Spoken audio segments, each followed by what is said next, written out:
That looks terrible. That's really bad. And Benny Johnson came out and he said, Christianity is under attack. And I thought to myself, Christianity? It's a Mormon church? This is not good. Okay, I'm not trying to come on here and shit on Mormons or anything like that. But so like this is a terrible thing. It should not happen. But people jumping on it.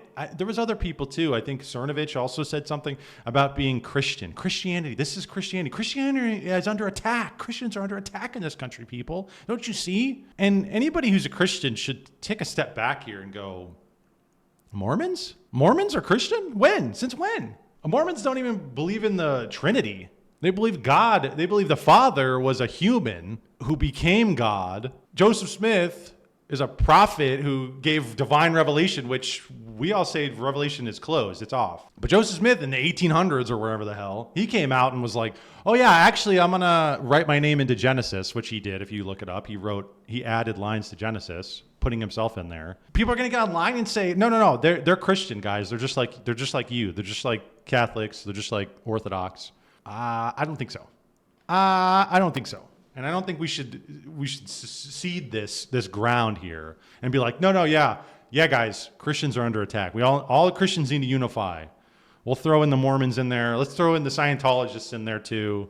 Let's throw in the New Agers because they believe something kind of Christian. Let's throw in Islam as well, which they're trying to do because they believe Jesus was a prophet of some sort. I don't really know. All of it. Oh, Judaism too. Why not? Judeo-Christian, I guess. Whatever. Judeo-Mormon. Do people say that? Do people say Judeo-Mormon? Christian. And everybody, it's like, dude, this is the propaganda. This is the strong propaganda. People under it are just like, Christian lives matter. It's Christian, guys. It's Christian lives. And then they get into the political shit. And everybody just kind of totally washes over the main point here that I'm trying to make is this. That's the main point here I'm trying to make, is that Mormons are not Christian. I'm sorry. I don't care how you shake it down. They don't believe in the teachings of the church. They don't even believe in the Trinity. Like that's like the main thing. Orthodox Christianity and Mormonism has significant differences in their beliefs about the nature of God, Jesus Christ, salvation, and Scripture. Okay, that's like everything. Okay, that's like everything. Orthodox Christians believe in one eternal God in three persons, the Trinity. They view Jesus Christ as fully divine and co-eternal with God and hold the Bible as their ultimate authority. In contrast, Mormons view God as an exalted man, Jesus as a created being. Isn't that Arianism? Isn't that a heresy that the church dealt with like 2,000 years ago? And God among many. So polytheistic. They believe additional scriptures like the Book of Mormon are authoritative alongside the Bible. Okay, so, I mean, it's just interesting that we would talk about this religion, whatever, cult, whatever it is, in the same sphere as Christianity and try and equate the two. Mormonism believes Jesus is the Savior but views him as a created being not co-eternal with God. Heresy. He is considered the spirit brother of all humans, including Lucifer. Yeah, they believe that Jesus Christ and Lucifer are brothers. Mormons believe that Joseph Smith received additional revelation and considers the Book of Mormon and other scriptures to be authoritative alongside the Bible. And he added himself into Genesis. Like, that alone should rule it out. That alone. The fact that Joseph Smith added himself into Genesis alone should be like, okay, this is just some weird 19th century, 17th century cult, whenever it started. 1830, okay? It started in 1830. One of the last two streams I did, I talked about the religion of the future and New Age, the New Age religion, perennialist kind of Gnostic flavor of a religion, that all the religions are correct. And we just follow this general spirituality, and all of it can get us to heaven, I guess. I mean, what is that? We don't even really know what that entails. So we got Cernovich here saying a major fracture has happened, and now the cracks are increasing in size. Christian hate, Jew hate, Mormons aren't Christian. Nonsense coming from some so-called Christian. This is a run-up to a very bad era if we can't stop. And then we got Jim Bob here, but he said, Mormons believe, one, God the Father was a human, that because he operated so well, he's an exalted man, he became God. And he had two children, Lucifer and Jesus. That matter is eternal and there was no creation. Yeah, that's another big one, is that they believe the matter that we encounter is eternal and has always been there. which would then mean that that's a second God. If matter is eternal, co-eternal with God, then wouldn't these both be gods? It absolutely transcends nature and what we know of the created world. Well, this is something that's uncreated and eternal. That would be a God. That would be a deity. That would be divine in some sense. Smith had the authority to write himself into Genesis. Like that one alone, if you see that, that should be it. Joseph Smith's Genesis writings are a product of his translation of the Bible, which begin with the book of Genesis includes restored passages. Yeah, they believe that the Bible is faulty and in error, and that Joseph Smith came to restore it. Kind of like what Muslims believe. Don't Muslims believe something similar? That the Quran is like the correction of the Bible, that the Bible was in error, and we have the authoritative text. It's like, how do we know that? How are we supposed to know that? That this is the correct text and that the old text was in error? Like, who proves that one? And Muslims say something like, well, you just go back to the old text and it'll confirm the new text. And it's like, but the old text was errant. So how does that make sense? Can't get out of that loop. Genesis 50:24-38 contains a prophecy from Joseph of Egypt about future leaders of Israel, including Moses and latter-day prophet named Joseph Smith. Of course it does. The prophecy links Moses to the deliverance from Egyptian bondage and Joseph Smith to the deliverance of a spiritual darkness in latter days. It describes Joseph Smith as a seer who will be blessed and empowered by God to help restore the house of Israel. It sounds like a bunch of crap, dude. So I'm assuming he read this stuff and they probably used passages. They clip passages out of context and they say, it's showing, we're telling you what that means. We're telling you what these texts mean, these verses mean. And it's like, normal people who don't believe in the authoritative voice of the church, they'll say, yeah, I mean, that sounds right to me. I mean, that's really what you're boiling it down to, is that people of the Mormon faith, and many different faiths, right? Many different Protestant sects, they'll come at it and they'll go, yeah, that sounds good to me. To me, it's like, man, that's leaving a lot up to your own interpretation. And well, in this case, the interpretation of some other random guy. Something as serious as your spiritual state and your salvation. Like, man, maybe we need to talk about the Protestant question. We need to talk about the PQ a little bit. Mormons are white Muslims. Yeah, that's what I said. Well, I didn't say white part, but I said Muslim. Aren't they kind of Muslim? Joseph Smith is like Muhammad. No, nobody said that. Nobody said that, buddy. Nobody said they deserved what happened to the church. No one said that. They don't deserve that, and Christians don't deserve this. We don't deserve to be lumped in with these people. It seems like a lot of these people on X want to collapse Christianity into this nebulous whatever. The title of Christianity and everything falls under it is all just smushed into that. And you got to be careful with that. This is what the elite would hate, is for you to have a definitive line in the sand and a barrier to entry to say, no, this is Christian and this is not Christian. They would hate that. So they want to just get rid of all the teachings, get rid of all the heresies and all the history and all the tradition, everything that came with it, and just say, now we're all under this banner of Christianity because we believe. I don't even really know what this new form of New Age Christianity, spirituality believes in. I guess Jesus was like a cool guy. We all have a soul, and we have a way to get to heaven, which is following the teachings of the state, I guess. I don't really even know. I don't know what they even try and profess that the new Christian religion is. But now it seems like they want that delineation. They want that delineation gone between what is Christian and what's not Christian. What is the religion and what's outside of the religion. Pluck any of that stuff out and put it all under this spiritual banner. And we see this with the AI Jesus, AI Charlie Kirk, the forming of a new reality through technology, and that's going to be the new religion. Following the cross of Christ. My name is Stephen. Look at this. And I was stoned for proclaiming Christ as Lord. My name is Peter, and I was crucified for my faith in Jesus. My brothers and sisters, root yourself in a Bible-believing church. Dude, this has got to be like blowing the minds of the... Look at this lady. It's time to awaken your faith. Look at this old lady. She's being one-shotted by this. She's absolutely just being... Oh! Our battle is spiritual. It's time to awaken your faith. Rise up, speak truth without fear, and overwhelm the world with Jesus.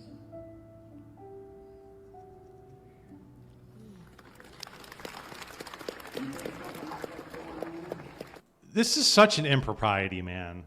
Like there has to be something that's like, this is Christian and this is not Christian. This is of Jesus Christ and this is not of Jesus Christ. Like there has to be something that these churches will say is like, yeah, we're not gonna do an AI rendering of the apostles and of Charlie Kirk mashed in there. We're not going to have Charlie Kirk be a martyr. Like, is there any grounds here? Is there any line they won't cross to say, yes, this is Christian, this is Jesus Christ, this is our religion? It's a breaking down, man. It's just a breaking down of the identity into this watered version, spearheaded by the spirituality of the day, of the age, which is the New Age spirituality, which is perennial. But the particulars of the religion, the instances, the intricacies of it, on what the tradition, the history, the things that you need to hold to, the concrete things, those don't matter. But those are what differentiate the religion to begin with. So I don't really understand how they can square that circle. Because we're now boiling it down to Jesus Christ is divine. That's like all it is now. And that there's this text, which is the Bible, and you can read it however you want, in whatever mode you want, and nothing else matters. And it's like, if you go at that view and that angle, you're just a hop, skip, and a jump away from just saying, yes, but you see that they're Jesus Christ. There also are other prophets in other religions who mirror the same thing. And they say the same the texts are the same. They speak the same words. They're the exact same. We're just going to overlap them into one religion. But first you have to get all the Christians. That's the first step, is get all the Christians under the banner of quote unquote Christianity. Then the next step will be, then we can push into the perennial spirituality of the New Age. And partially it's being done through Eastern mysticism, because Eastern mysticism, it's way easier to, which they've been doing, and that's what Orthodoxy of the Future talks about. I haven't finished it yet, but I'm like a quarter of the way through. In the beginning of that, he talks about how they've been trying to introduce Eastern mysticism into the West, Hinduism and Buddhism and the Tao and all this stuff, which there's things in there that ring true that I think people of all religious faiths can agree with. But I think that's kind of the purpose of it, is that there is this monistic kind of understanding that we're all one and that we're all part of the collective one. The plant, the dog, me, the car, all material is one, and that is God. It somewhat mirrors how the technocrats think about people, is that we're no different than any other object in the world. We're like economic units, and we can be disposed of how they wish, really.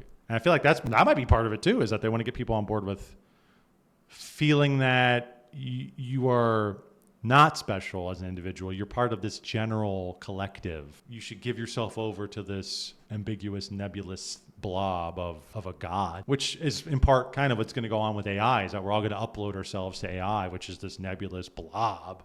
The element of Far Eastern religions, particularly Hinduism, is this idea of syncretism, that all the paths can be means by which you get to God or the absolute. And Jesus, of course, says something very different from that. He says that I'm the way, the truth, the life, right? John 14. No man gets through the Father. One way, one gate. Except through me. There's not a million different paths, or all the religions don't lead to the same deity or the same God. And so to have a mass deception, as many of the proponents of the coming world religion want, you need that message watered down. You need it to be broad, very opposite of what he says about the narrow gate. So what better religion than a religion that is the uber syncretist, sort of ambiguous pan religion, everything that goes, incorporates supposedly all the religions, and the oldest version of that is, or you could say, is Hinduism. So I think that he's actually saying, as you know, that Hinduism isn't necessarily the religion of the future, but that the elements of Hinduism that are useful for the global elite to push an ecumenist false religion, a false Christianity, that's the means, the mode by which they will steer people into a world religion that's the alternate version of Christianity. And that's kind of what I got from the Charlie Kirk Memorial. Like, there's this weird blending of politics and Christianity into this man, Charlie Kirk, being murdered, and they're trying to almost like say he's a martyr for the Christian faith, and it's like, It's like the blurring of lines here. It's very sick. The road is narrow, right? But what does that mean? This is like one of the big issues here is that we're in a meaning crisis. Clearly, meaning. What does something mean? What does it mean? What does Jesus Christ mean? What does Christianity mean? And you have to have something as important as your religion, your salvation, your soul. You have to have a body that can discern and tell you the context of the things you're reading or engaging with and tell you what it actually means. That's how I come at it. I just don't think we can leave it up to the individual person to just figure, oh, we know it. We know what that means. Yep, we got it. And who better to discern what these things mean, what the text means, what even events, how we should approach events in our daily lives. Who better to discern these things and to tell us how we should operate and to tell us what it actually means to love thy neighbor than the church and the tradition that established the religion. Some new age guy, some new guy, Joseph Smith-ass guy coming out of the woodwork who's telling you, oh yeah, you know what that verse means? It means I get your wife. Isn't that always how it goes? They always take the wives of the members. Like every time. Not that that's like a marker of, oh, if he doesn't do that, that means it's true. I'm not saying that, but it's just like, you can read into it however the hell you want. And that's what the state would love, dude. They would love if they could read into these religions however they wanted. Christianity, yeah, I could tell you what that means. AI will tell you what that means. But that goes against God's teachings. How do you know? Give me your wife. It says it right here. I'm just saying you could convince people and you could justify anything you wanted based off of a text as big as the Bible. I could justify anything. That's why we have, think about the law. That's why we have lawyers to look at precedent, to read the law correctly, to apply. I understand we're in a weird period where people aren't applying the law correctly. I understand that. But I'm saying in a general sense, having lawyers, having a legal system, this is people to interpret law because it's something super serious. The same thing, I think we need people to interpret the spiritual law. Yahoos don't go up there and just say, I'm going to just interpret the law I want to. You can defend yourself. You can be your own legal counsel. People have done that. Doesn't go very well, though. Clearly, doesn't go very well. Show me the data, says defining Christianity is, that's crazy. Defining Christianity is apparently far more important than being Christian. What the hell does that even mean? I'm sorry, but what does that even mean? Yeah, defining the thing you're claiming to be is important. Defining what it is more important than being it. What does it mean to be a Christian? What does being mean? That's a whole other philosophical concept. Being a Christian. Defining what Christianity is important in order to avoid heretical teachings because your place in eternity depends on it. What are the two greatest commandments? Okay, saying what that is and actually applying that and what that actually entails for your everyday life are two different things. People can just read the text and say, yeah, this is what it is. Yeah, but what does that actually mean when you apply it? Teacher, what is the greatest commandment in the law? And he said to him, you shall love the Lord your God with all your heart, all your soul, and all your mind. What does love mean? Clearly, not everybody's on the same page of what does love mean. This is the greatest and first commandment, and the second is like it. You shall love your neighbor as yourself. On these two commandments depends on all the law and the prophets. What does love mean? Well, how does that apply to our everyday lives? And in this context, who is God? Your God. Love your God. Somebody could read into that and be like, well, my God is Allah. I love him with all my heart, so I'm good. I'm good. Hey, I'm loving my partner. I'm loving my male partner here. So I'm good. I'm loving, right? That's what that means, right? I'm loving him every night. I'm loving him. Wait, but then you go, wait a minute. The things are in context. Things have an application. That's basically what I'm trying to say here, is that this is the two greatest commandments. I would agree with that. But what that entails, the meaning behind all the words, but also the whole sentence, right? All these meanings and how you should apply that, that's a whole other thing. You need people to tell you, no, you're not applying that correctly. You're not loving correctly. I could be a masochistic whatever and think love to me is pain, and I'm going to inflict that on other people. I could be a psycho like that. Well, that's not love. We wouldn't say that's love. That's your twisted version of love. Is it loving to allow people to believe a lie that will result in spiritual death? True. Let people be. Just let people live, man. It's not loving to tell your neighbor their sin is okay. Loving your neighbor means speaking the truth in love. And Mormons don't worship the same God. You can call a pig a unicorn, but that doesn't make it one. True. People act like everything is just so straightforward. But clearly, history tells us and shows us that that's not the case. Because people run in a billion different directions with things. He did quite precisely. Mormonism for the bill. Yeah, not believing in the Trinity is like a big one. That's like the basis of the religion. But I guess these people just don't believe in the tradition and the councils and the theology that has been determined by the church and the apostles. And they're like, that doesn't matter. Being a Christian requires defining what it is. Yeah, being anything requires what it is.